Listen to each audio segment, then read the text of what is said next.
Pour célébrer l'an 1 du départ du feu Premier ministre Ahmed Bakayoko, une cérémonie d'hommage a été organisée par l'État de Côte d'Ivoire. Le président de la République, Alassane Ouattara, s'est rendu à la grande mosquée de la Riviera Golf pour rendre hommage à son ancien collaborateur. Le CAMPC, Centre africain de management et de perfectionnement des cadres, et la Fondation internationale Cocoa Initiative ont signé un accord de partenariat.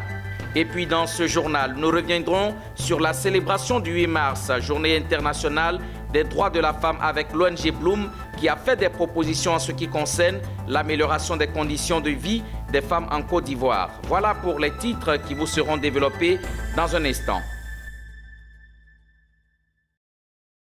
Bienvenue à vous et merci de nous rejoindre pour l'actualité. Ouvrons ce journal avec la célébration de l'an 1 du départ du Premier ministre Ahmed Bakayoko. 10 mars 2021, 10 mars 2022, cela fait exactement un an que l'ancien Premier ministre ivoirien Ahmed Bakayoko est décédé des suites de maladie. À l'occasion de la célébration de l'an 1 de son rappel à Dieu, la Côte d'Ivoire s'est souvenue de lui. Une cérémonie d'hommage a été initiée. Elle a vu la participation du président de la République, Alassane Ouattara, qui s'est rendu en personne à la grande mosquée de la Riviera Golf. Retrouvons nos reporters Issa Badini et Marius Seri. Lecture coranique, prière, témoignage, c'est avec vive émotion et recueillement que la Côte d'Ivoire s'est souvenue de son défunt Premier ministre Ahmed Bakayoko, disparu il y a un an, jour pour jour.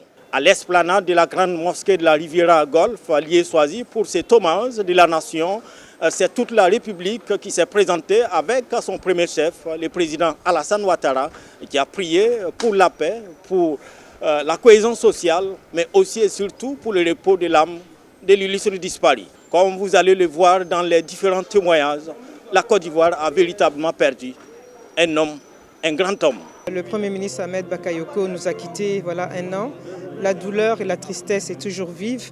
Alors moi je la ressens comme ça. Alors j'imagine ce qu'est la douleur de son épouse, de sa famille et puis surtout de ses enfants. Pour nous, le plus important quand quelqu'un quitte ce monde, c'est ce qu'il a fait pour son Seigneur, pour son Créateur, sur la voie que celui-là nous a tracée. Et c'est en ces termes que nous prions pour que ce qu'il a fait lui soit rendu, tel que cela nous est recommandé dans l'islam. Quelle que soit la cruauté du destin, la volonté de Dieu s'est exprimée, mais nous notons que Ahmed est encore dans nos mémoires. La mémoire étant vivante, on avait l'impression qu'Ahmed était présent avec nous. Il est le seul homme de ce gouvernement qui s'est approché véritablement de l'Église évangélique. Et nous lui serons éternellement reconnaissants. Nous avons foi au fait, compte tenu de tout ce qu'il a fait de bien sur cette terre, nous avons foi que le Tout-Puissant lui accordera sa grâce. Nous demandons au Seigneur d'accepter les prières qui viennent d'être faites au nom de Ahmed Bakayoko et de la grande famille et de tout le pays. Au-delà de l'homme, c'est aussi des valeurs. Ahmed Bakayoko a incarné des valeurs de cohésion sociale, de vivre ensemble. Le Golden Boy, l'homme, le fils du peuple, c'est aussi ces valeurs-là qui sont unanimement reconnues aujourd'hui. Si aujourd'hui la Côte d'Ivoire connaît cette accalmie relative et si tous les partis politiques sortent du dialogue politique, je dirais unanime, c'est aussi grâce à Ahmed Bakayoko et grâce au travail que nous avons fait. Et donc une telle personnalité mérite qu'on lui rende hommage. C'est une perte énorme parce qu'il faisait partie de ces rares avec qui, peu importe nos sensibilités politiques du moment, nous parlions ouvertement. C'est une grosse perte également pour la Côte d'Ivoire parce qu'il était un trait d'union, il était ouvert à tous. Il se disait qu'il n'y a rien d'impossible et que dans le dialogue, par le dialogue, dans la sincérité, on peut toujours trouver des solutions. C'était un homme qui regroupait vraiment toutes les tendances religieuses et politiques de la Côte d'Ivoire. Ahmed Bakayoko était un homme exemplaire. C'est un don de Dieu qu'il avait donné à la Côte d'Ivoire et il a fait de très belles missions. Quand il a fini sa mission, le Seigneur l'a rappelé auprès de lui. Tout ce que je peux dire de cet homme, que c'était un grand homme. 10 mars 2021, 10 mars 2022, c'est donc un an, jour pour jour, que le Premier ministre Ahmed Bakayoko est parti. Parti définitivement au royaume des cieux. Mais Ahmed Bakayoko reste toujours vivant dans les cœurs des Ivoiriens. Et ces témoignages aujourd'hui des uns et des autres qui le réaffirment. Et il faut noter la présence ici des ministres, des députés, des chefs coutumiers et religieux. Bref, c'est toute la Côte d'Ivoire en miniature qui a rendu hommage aujourd'hui à un illustre fils. Page formation dans cette édition. Après plusieurs années de collaboration, le CAMPC, Centre africain de management et de perfectionnement des cadres, et la Fondation internationale Cocoa Initiative ont officialisé leur partenariat à travers la signature d'une convention. En tant que structure de formation, de conseil et de recherche, il s'agira pour le CAMPC de concevoir et développer des formations pour la Fondation. La signature de cet accord a eu lieu le 8 mars dernier. Konena Norgo et Augustin Kra y étaient. Signature d'un accord de partenariat entre le CAMPC, Centre africain de management et de perfectionnement des cadres, et la Fondation ICI. À travers ce geste, le CAMPC s'engage à fournir ses services de formation à la Fondation. Il s'agira donc pour le centre de mettre au point des outils de formation pour le renforcement de capacité du personnel de la Fondation ICI. Cet accord a été officialisé après plusieurs années de collaboration. Une aubaine pour les deux parties de voir ce partenariat formalisé. C'est une grande responsabilité que nous venons de matérialiser par la signature de cette convention avec ICI, qui est une institution partenaire depuis quelques années, qui nous sollicite dans le cadre de son renforcement de capacité de ses personnels. Et il était important pour nous, vu l'ampleur que prenait ce partenariat, de signer une convention pour formaliser la collaboration que nous avons avec la Fondation ICI. Ce choix s'explique par rapport d'abord à la compétence de la structure, sa disponibilité et le fait que les actions de renforcement des capacités cadrent vraiment avec nos objectifs organisationnels. On a maintenant une boussole avec des attentes qui ont été exprimées de part et d'autre, des diligences qui ont été exprimées de part et d'autre. Il va s'agir, chacun en ce qui le concerne, de matérialiser, de mettre en œuvre ces diligences-là. La Fondation ICI est une organisation à but non lucratif créée en 2002. Elle vise à prévenir et lutter contre le travail des enfants et le travail forcé dans le cacao. Quant au CAMPC, c'est une institution interafricaine de formation, d'assistance conseil et de recherche.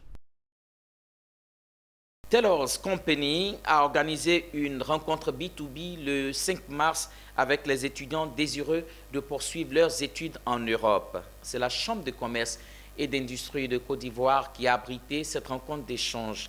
Elle avait pour but d'encadrer et orienter les étudiants qui ont fait le choix d'aller poursuivre leurs études en Europe. Amidi Rassouba.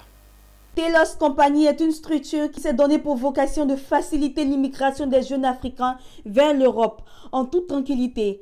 Par ce service, ils entendent lutter contre l'immigration clandestine, un fléau qui mine l'Afrique. Ils proposent donc des moyens simples et fiables aux étudiants afin de leur permettre d'intégrer l'enseignement supérieur. Pour mieux comprendre cette rencontre B2B, Roger Begré, directeur d'Afrique Taylor's Company, lève le voile sur cette rencontre d'échange. Notre objectif premier, c'est de compenser ce manque, cette, on va dire, cette arrivée en France, en Belgique ou dans d'autres pays d'Europe, où on est d'abord perdu. On est perdu administrativement, on est perdu culturellement et on est perdu familialement. Donc nous, on compense.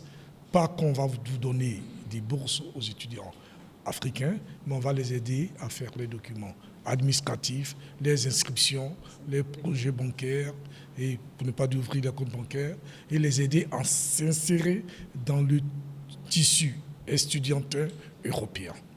Une initiative actée sur la lutte contre l'immigration clandestine et aussi sensibilisée sur le bien fondé de faire des études. Déjà, il faut avoir un dossier scolaire. C'est très important. Ensuite, savoir exactement ce qu'on veut, hein, le projet d'avenir. Voilà. Ensuite, nous contacter parce qu'on a un staff ici, en Côte d'Ivoire. Un participant venu s'imprégner de la situation repart visiblement heureux. Je voulais, après mes études, aller ailleurs au Canada pour poursuivre mes études. Je ne connais pas trop bien là-bas, les papiers, les cartes d'identité, je ne connais pas tout ça. Mais avec l'aide de Taylor, ils vont m'aider pour bien comprendre le Canada, ce qu'il fait, leur système, pour bien m'améliorer au Canada. Donc c'est une bonne opportunité pour moi. Notons que Telos Company travaille avec plusieurs pays et ambassades du monde afin de permettre aux étudiants désireux de poursuivre leurs études en Europe de s'y rendre en toute tranquillité. À ce jour, c'est près d'une centaine d'étudiants qui ont pu poursuivre leurs études en Europe grâce à Telos Company. L'École supérieure de journalisme de Lille, en partenariat avec l'Institut africain des médias, a lancé un bachelor international en communication numérique. Cette initiative vise à offrir aux étudiants la possibilité d'acquérir des connaissances théoriques et pratiques en communication numérique et médias. L'annonce a été faite le jeudi 3 mars à Abidjan. Le reportage de Konena Nourgo. Obtenir un bachelor international en communication numérique sans se déplacer à travers une formation en ligne, c'est désormais possible à Abidjan.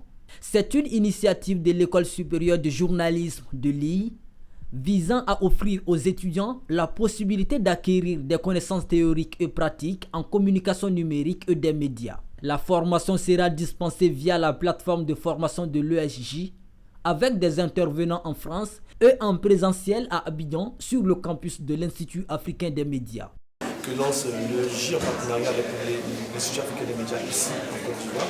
Un bachelor qui vient répondre aussi à un besoin de trouver des profils pour des entreprises, notamment dans l'accompagnement de la structuration de la communication à l'aide du numérique. Et donc ce bachelor-là va permettre en 3 ans de former des élèves qui sont du baccalauréat, de leur donner toutes les compétences, toutes les expertises, toutes les capacités de pouvoir entrer en entreprise. Les avantages de cette formation, ils sont essentiellement déjà financiers pour les parents, puisqu'on évite à des parents de s'occuper du déplacement de leur enfant pour faire des études de qualité. On va diplômer ces étudiants avec un diplôme international, un diplôme label ESJ. Ce bachelor international en communication numérique sera lancé dès la rentrée universitaire 2022-2023. La formation débutera en janvier 2023 avec une première promotion de 50 étudiants. Déjà, l'inscription est ouverte de mars à octobre 2022 sur le site de l'ESJ et au campus de l'Institut africain des médias, SI à Angré-Château. Du 5 au 6 mars, la patinoire du Sofitel Hôtel Ivoire d'Abidjan a vécu au rythme de la 5e édition du Salon de l'immobilier en abrégé Sissi. Une occasion pour les acteurs du secteur d'échanger avec les futurs acquéreurs et réfléchir à la question du financement du secteur. Plusieurs entreprises ont exposé à cette occasion. Je vous propose de suivre l'offre de la société DEMED. DEMED, d'abord, c'est la distribution des matériels électriques, industriels et bâtiments. Nous faisons tout ce qui est équipement électrique pour les résidentiels, pour les industriels, pour le lambda. Les offres, on a 5 segments de marché. Nous faisons le résidentiel, la basse tension, la moyenne tension, le tertiaire. C'est-à-dire que c'est les usines. Vous comprenez, les usines de production, il y a aussi les industriels qui viennent chez nous, il y a les installateurs, il y a les revendeurs. Particularité, il faut retenir que DEMED, c'est des produits de qualité, d'origine européenne. Voilà, nous avons des partenaires majeurs que Schneider, le grand Nexans, SICAB, la SICAB et Top Cable. J'invite la Côte d'Ivoire à venir nous rendre visite. Nous sommes en zone 3, zone 3, rue de la Glacière, voir ce que nous faisons. Nous avons vraiment une offre large et qui est adaptée à toutes les bourses. Après la visite du stand DEMED, intéressons-nous à présent à la société Fiawa. Suivez. Fiawa IMC. Notre entreprise est spécialisée dans le domaine du foncier et de l'immobilier en général. Et nous exerçons également dans le domaine des biens, de la vente des biens bâtis et non bâtis, dont les terrains et également les maisons. Et nous réalisons aussi tout ce qui est lié au projet immobilier. Nous avons institué la vente de terrains avec paiement par tempérament pour permettre surtout à toutes les classes sociales de pouvoir acquérir un terrain en fonction de leurs revenus. Nos prix varient de 1 million à plus parce que nous avons instauré des morcellements qui vont de 125 mètres carrés à 500 mètres carrés, voire plus. Et en fonction de la situation géographique du terrain, certains clients peuvent se retrouver avec cette première superficie qui est 120 mètres carrés à acquérir des terrains au coût de 1 200 000. Notre particularité est surtout axée sur la promotion du genre. Dans notre entreprise, il y a autant de femmes que d'hommes et elle est aussi axée sur une politique sociale. Et c'est en cela que nous facilitons l'acquisition de terrains à toutes les couches sociales. Restons toujours au salon de l'immobilier et intéressons-nous cette fois-ci au stand de l'entreprise SCI Decam. SCI Decam est un promoteur agréé, un constructeur agréé. Et ce que nous faisons, nous construisons des maisons. Et aujourd'hui, ici, nous voulons vous présenter les résidences Victoria Land. Les résidences Victoria Land, c'est 212 résidences que nous mettons à la disposition des particuliers ou aussi des entreprises qui souhaitent caser leur cadre ou leurs employés. D'abord, il faut savoir que nos promotions, sinon les résidences SCI Decam, sont très bien situées. Alors les résidences sont situées juste derrière l'hôpital mère-enfant. L'hôpital mère-enfant est aussi juste apposé au château d'eau qui est juste derrière l'hôpital mère-enfant. Ce qui veut dire quoi? Ce qui veut dire que vous êtes les derniers à manquer d'eau sur notre promotion immobilière. Je dis dans tout Benjerville. Ça, c'est déjà un point fort. Et l'autre chose, c'est que tout autour est construit. Vous voyez, tout autour est construit et bitumé. Et ce qui fait que la valeur des terrains là-bas a déjà augmenté. Vous êtes pratiquement à 100 000 francs, 150 000 francs le mètre carré. Du coup, une villa basse, 4 pièces, qui est à 60 millions sur 250 mètres carrés, rien que pour le terrain, vous êtes entre 35 millions à 40 millions. Vous voyez un peu, c'est dit que le promoteur, il construit uniquement avec pratiquement 20 à 25 millions.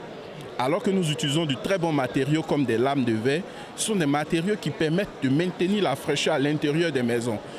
Ouvrons un chapitre de la célébration de la Journée internationale des droits de la femme en Côte d'Ivoire. Le mardi 8 mars a été célébrée la Journée internationale des droits de la femme. C'est à cette occasion que l'ONG Bloom a réuni à Abidjan d'autres associations féminines et groupements de femmes autour d'un talk show.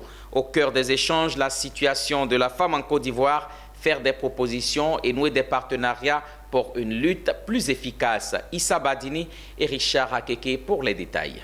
Égalité de genre et violence basée sur les genres, défis et solutions pour un développement durable. Tel est le thème central de ce premier talk show de l'ONG Bloom à l'occasion de la Journée internationale des droits de la femme.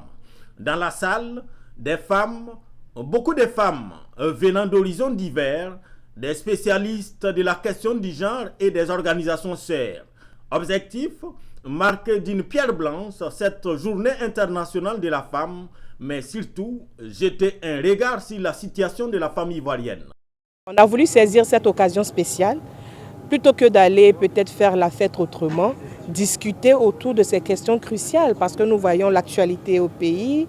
Et sur la question des droits de la femme, pour la présidente de l'ONG Bloom, de notables avancées sont à noter.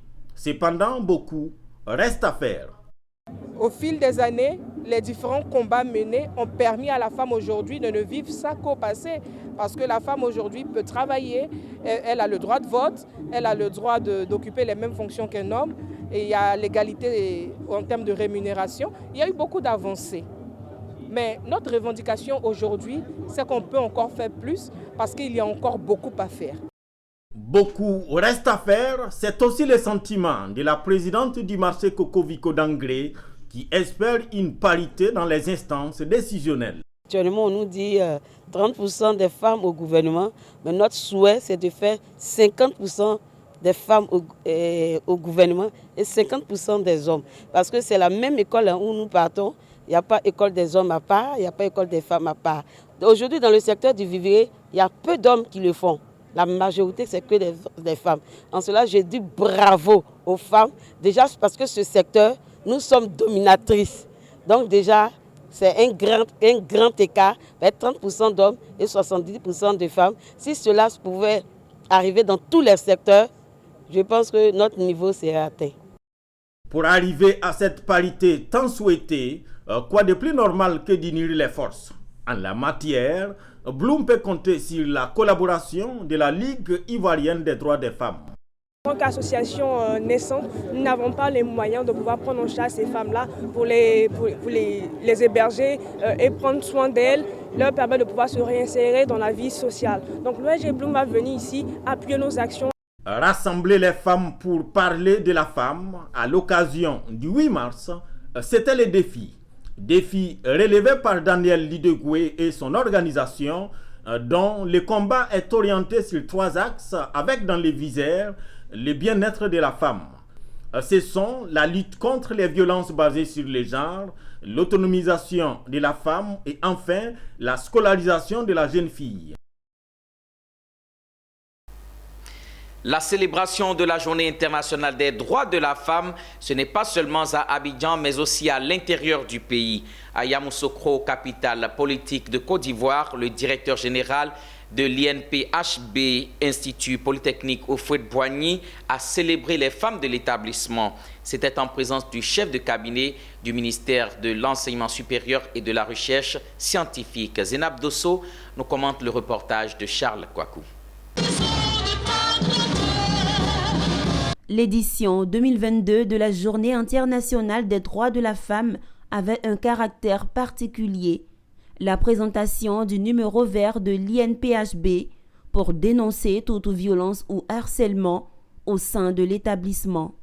Des conférences et une projection de films en rapport avec le thème national « Égalité de chance pour un avenir durable en Côte d'Ivoire » ont marqué le moment. Un cadre propice pour les femmes de l'INPHB de remercier leur directeur général et réaffirmer leur engagement au service de l'établissement. Femmes de l'INPHB, engageons-nous solennellement en ce jour du 9 mars 2022, commémorant la Journée internationale des droits des femmes, à servir, à accompagner toute l'équipe de direction, à remplir sa mission avec succès. Conscient du rôle que joue la femme dans la société, le directeur général de l'INPHB s'engage avec l'appui du ministère de tutelle à poursuivre ses efforts, d'où l'intérêt de cette initiative. Il faut savoir que les femmes finalement font partir, c'est la complémentarité dans l'effectif au sein de l'INPHB. Sans elles, tout le programme que nous menons au sein de l'INPHB, tout le développement que nous souhaitons au sein de notre institut devient vain. Consciente donc du potentiel et du rôle de la femme dans le développement et le rayonnement de son département ministériel, le professeur Andama Diawara a inscrit le genre au cœur de sa politique. Clap de fin de la Journée internationale des droits de la femme à l'Institut national polytechnique Houphouët-Boigny de Yamoussoukro. La remise officielle de présents aux femmes par le directeur général de l'établissement. La célébration de la Journée internationale des droits de la femme s'est aussi tenue à Gagnoa, précisément à l'espace fonction publique, en présence des élus locaux et des cadres de la région du Gor. La célébration a été l'occasion de communiquer sur les efforts faits dans le cadre de l'autonomisation de la femme à travers divers programmes qui ont été mis en œuvre par le gouvernement de Côte d'Ivoire. Dakar France Diomandé commente le reportage de Gervais Amani.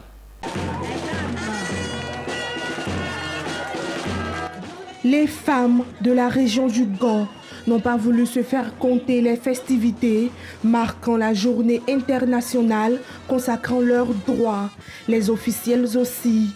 Comme ici le président du conseil régional du Gand, Djedje Bagnon, parrain de la manifestation, et Gbizier Lambert, troisième vice-président de la Chambre des rois et chefs traditionnels de Côte d'Ivoire. Occasion pour le directeur régional de la femme, de la famille et de la région du Gor, Dirabou Roland Richard, de saluer l'engagement des femmes dans le développement de la région du Gor. Il a toutefois rassuré que des efforts ont été faits dans le cadre de l'autonomisation des femmes à travers divers programmes qui ont été mis en œuvre par le gouvernement. Il y a déjà une amélioration, tant au niveau social également. Au niveau professionnel, nous pouvons dire également que les femmes sont assez représentatives. Nous pouvons remarquer la présence même de femmes sous-préfets, de femmes maires, mais nous jugeons cela insuffisant car c'est seulement les élites qui émergent. Et nous souhaitons que cette égalité de chance soit pour toutes les femmes de Gagnoa. Les femmes ont de leur côté traduit leur gratitude au président du conseil régional du Gor et au député maire Issouf Diabaté pour leur aide constante en faveur des femmes de cette localité. Le parrain de la manifestation a promis soutenir les femmes du Gor dans le cadre de leur autonomisation. Il les a en outre exhortées à la paix et au vivre ensemble.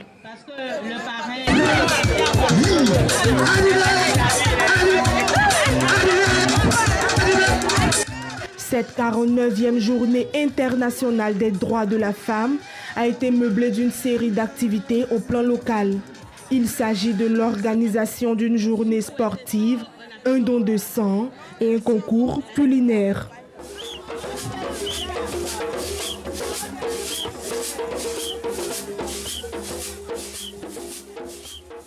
À l'instar des femmes du monde entier, celles de la commune de San Pedro ont été célébrées. L'initiative est de la direction régionale de la femme, de la famille et de l'enfant de la ville portuaire. Les festivités marquant cette journée internationale des droits de la femme se sont déroulées sur le boulevard de la République de la cité pétricienne. Marie-Christelle Zogueï et Abel Kouaou.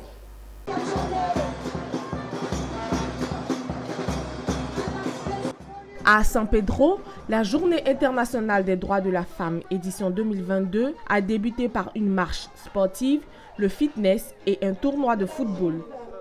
Tournoi doté du trophée de Linda Zrek, présidente locale de la Chambre de commerce et de l'industrie. Après la mise en forme physique, place aux échanges et autres réflexions sur les droits de la femme. Ici, les femmes de la cité balnéaire se sont intéressées au BTP et à l'urbanisme. Sur ce sujet, un panel a été animé par la directrice régionale du ministère de la Construction, du Logement et de l'Urbanisme de San Pedro. Activités festives, rencontres d'échange, un programme qui rencontre la satisfaction des participants. Les femmes sont plus que jamais au cœur de la relance économique et de la stabilité sociale. Au nom de Monsieur le maire et du conseil municipal, je vous exhorte une fois de plus, nous femmes, à raffermir et à consolider nos liens. La célébration de la Journée internationale des droits de la femme est à l'initiative de la Direction régionale de la femme, de la famille et de l'enfant de la ville portuaire. De cette journée internationale, on expose sur les droits des femmes, sur les problèmes des femmes, sur ce que les femmes subissent dans le monde et en Côte d'Ivoire. Et on fait un tour d'horizon sur ce qui a marché, sur ce que nous avons pu obtenir et ce qui reste à obtenir. Il faut rappeler que cette journée est issue de l'histoire des luttes féministes menées sur les continents européens et américains qui met en avant les droits des femmes et notamment pour la fin des inégalités par rapport aux hommes. Elle est célébrée le 8 mars de chaque année. Terminons ce journal en nous rendant à Bondoukou où les populations ont célébré la Journée internationale des droits de la femme. Anissé Kouadio. Elles sont femmes des champs qui travaillent durement la terre, ou femmes des marchés occupant les commerces avec des revenus assez modestes. Certaines d'entre elles sont dans les différents bureaux traitant les dossiers administratifs, d'autres dans d'autres secteurs d'activité. Chacune d'entre elles joue un rôle prépondérant pour l'épanouissement et le bonheur de les différentes familles, mais également contribue au renforcement de l'économie nationale. Ces femmes dans ces différents secteurs d'activité à Bondoukou ont été honorées à l'occasion de la célébration de la Journée internationale des droits des femmes. Initiative du premier maire adjoint de la commune de Bondoukou, Bouraïma Ouattara. Les actions que nous menons chaque jour que Dieu fait, parce qu'avec la femme, il y a l'union. Avec la femme, il y a l'entraide avec la femme, nous sommes sûrs d'atteindre nos objectifs. Elles sont plus de 300 femmes à l'occasion de cette journée totalement honorées qui ont reçu chacune un complet de pagne dédié à la célébration de l'événement. Pour leur porte-parole, ces dons ont une valeur inestimable qui leur apporte énormément de bonheur. Ce cadeau n'est pas un simple présent, mais un rappel de notre importance dans la société, mais surtout à vos yeux. Merci à vous d'accorder de l'importance à la femme. Kamagate Awa, responsable d'association féminine, de relever que les femmes ont les mêmes droits que les hommes et il faut que ceci soit totalement respecté. Cette journée est l'occasion pour nous de revendiquer un avenir égalitaire, libre de préjugés, d'injustice, un avenir durable et pacifique avec les mêmes droits et chances égales pour toutes et pour tous. Ces femmes des différents secteurs d'activité de Bondoukou sont issues des différents milieux, chrétiennes, musulmanes, animistes, fonctionnaires ou dans le secteur informel. Pour les organisateurs, c'est l'occasion de leur démontrer que leurs droits doivent être respectés et protégés de tous. C'est tout pour cette édition proposée par l'ensemble de la rédaction. L'information se poursuit sur Business 24 Africa, la télé utile.